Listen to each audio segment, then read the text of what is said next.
E com vocês. Doutor, por que é tão importante falar de colesterol? Por que essa doença que é silenciosa deve ter a atenção de quem está acompanhando a gente agora? Então, importante mesmo, porque como você falou, é um distúrbio metabólico silencioso que leva a uma doença.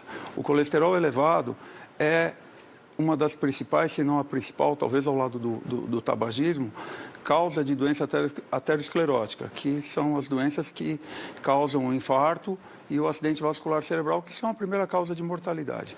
Para você ter uma ideia, 40%, se estima que 40% da população brasileira hoje tem colesterol acima do desejado e só 50% das pessoas têm esse diagnóstico. E para piorar a situação ainda, destes 50% que têm o diagnóstico, só 20% das pessoas tratam de maneira efetiva esse distúrbio. E todo mundo que tem um colesterol alto, por exemplo, tem ligação direta com a alimentação?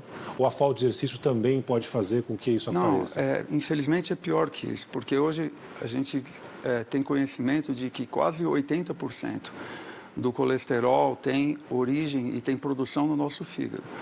E somente 20% a 30% tem uma relação direta com a alimentação. Então, muitas vezes, o distúrbio alimentar, quando corrigido, não é suficiente para tratar. E é preciso utilizar medicação. Mas a boa notícia é que hoje a gente já pode dizer que só tem colesterol elevado quem quer, né? Porque mesmo o paciente muito indisciplinado com a dieta, tem que ter disciplina para tomar a medicação. Mas o paciente muito indisciplinado com a dieta, você coloca o colesterol enquanto você quer.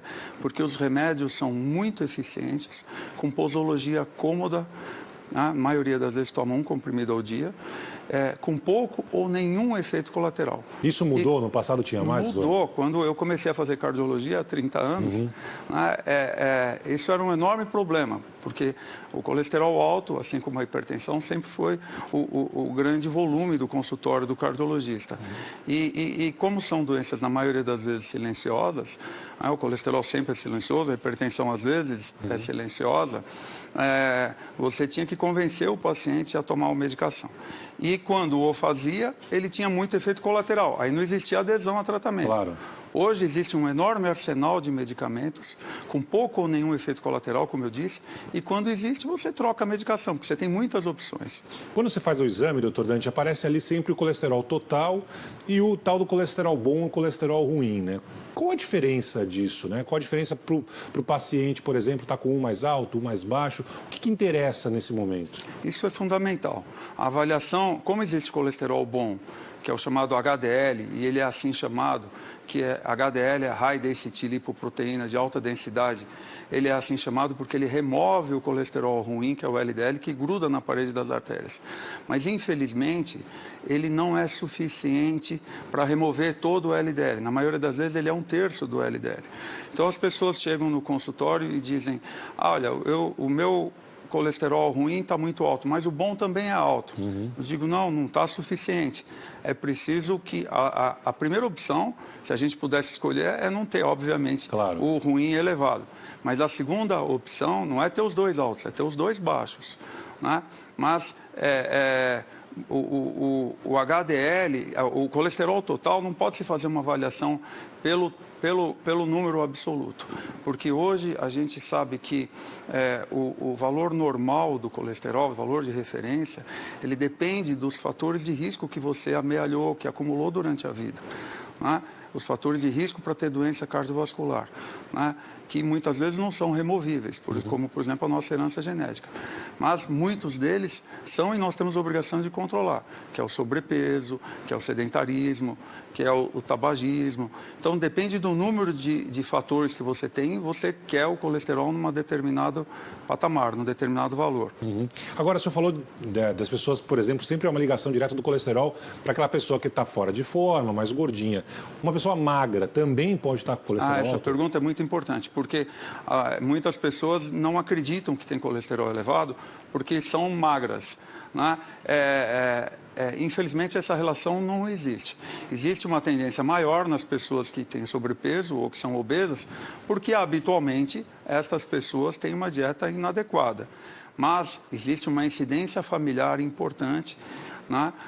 Existe o colesterol que aparece em decorrência de alterações genéticas, a hiperlipidemia familiar, que nós chamamos. Hoje, existe 10 milhões de pessoas no mundo que têm dislipidemia familiar, né? E que não tem nada a ver com o peso. Então, o indivíduo magro pode, sim, ter colesterol elevado.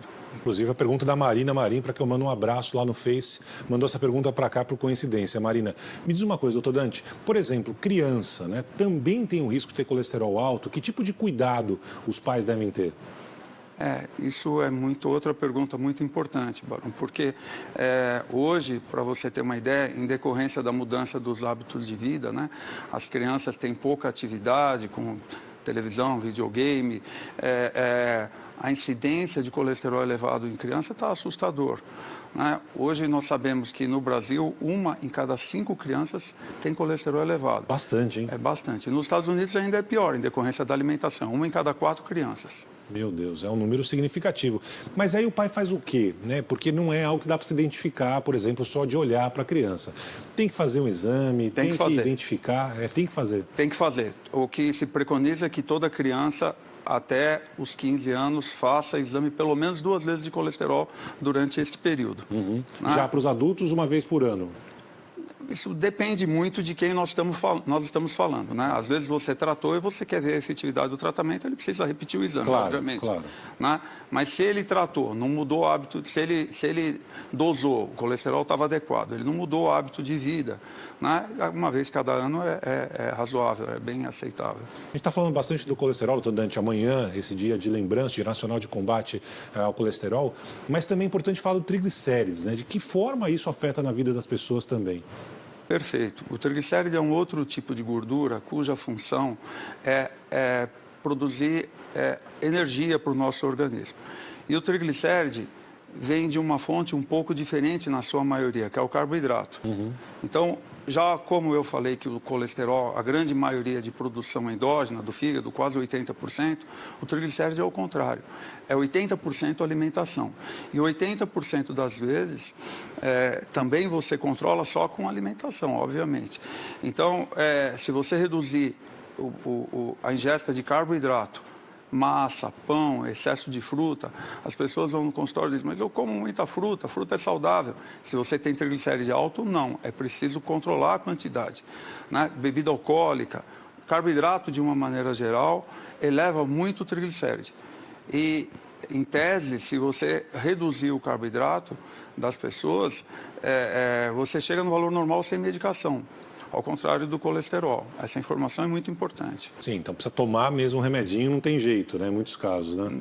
Do colesterol, sim. Do triglicérides, na maioria das vezes, não precisa. Né? Depende do nível, obviamente. Né? E depende do grau de disciplina. Aí sim, se a pessoa vai ao consultório e diz, eu não quero tomar medicamento, e tem um triglicéride elevado, e identifica um excesso de carboidrato, e está disposto a cortar, porque só identificar, obviamente, não resolve, você consegue uma efetividade do tratamento em 100%. Bom, então aí várias dicas para quem tem esse tipo de problema, para quem quiser fazer o exame. Doutor, que tipo de consequência, para a gente finalizar, quem tem um colesterol alto pode ter? Que tipo de problema grave ele pode ter lá na frente? Depende, obviamente, do nível também, como eu disse, do colesterol. Né?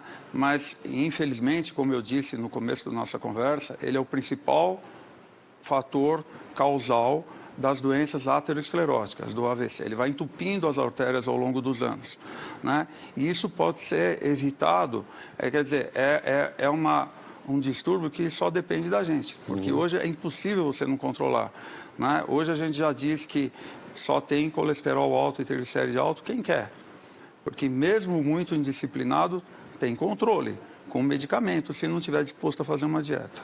Mas fica a dica aqui para você fazer, de repente, as duas coisas que seria claro, esse é o ideal. Né? Esse é o ideal. Né? A melhor situação do mundo é que você faça uma dieta não muito rigorosa, porque eu já não prescrevo dieta rigorosa para os pacientes há muito tempo, que ninguém faz por longo período.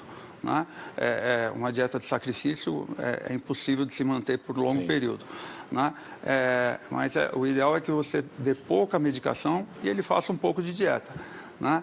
E que os números estejam nos valores aceitáveis. Esse é o fundamental. Doutor Dante, mais uma vez, muito obrigado pela presença aqui no Band News. Até uma próxima. Eu que agradeço. Muito obrigado.